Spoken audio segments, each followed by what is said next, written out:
Okay, this is a poem, and it's about home by Edgar A. Guest. And I don't know if you all knew I was a poem freak, but I've got some certain ones that I like, and this is my little. I heard you were a poet and didn't know it. I'm a poet and didn't know it. This one, we didn't I either. tried to read it one time, and she was from Boston, and she couldn't. It's a real Southern accent, and I'll try not to accent it the way it is because it is hard to understand. But she goes, I don't understand what this is trying to say. Anyway, home. It takes a heap of living in a house to make a home. A heap of sun and shader, and sometimes you have to roam before you really appreciate the things you left behind and hunger for them somehow with them always on your mind. It don't make any difference how rich you get to be, how much your chairs and tables cost, how great your luxury. It ain't home to you, though it be a palace of a king, until somehow your soul is sort of wrapped around everything. Home ain't a place that gold can buy or get up in a minute. Before it's home, there's got to be a heap of living in it.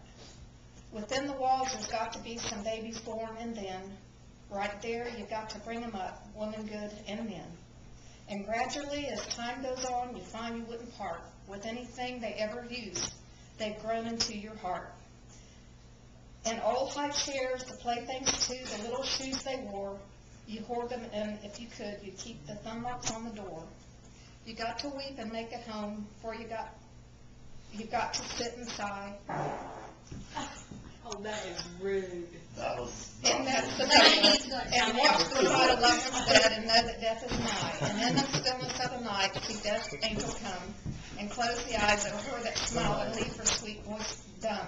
For these are scenes that grip the heart like a fart.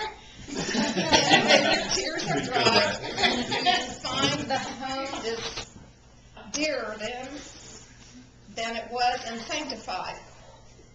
And tugging at you always are the pleasant memories of her that was and is no more, and you can't escape from these. You got to sing and dance for years, you got to romp and play, and learn to love the things you have by using them each day.